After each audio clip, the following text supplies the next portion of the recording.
meat grinder, and the only thing that comes out that's left of you is your eyeball, probably dead.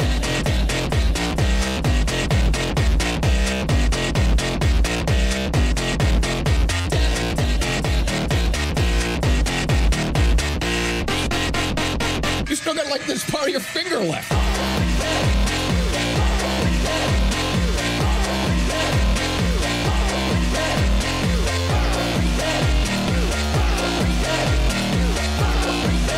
If somebody were to like push you into a meat grinder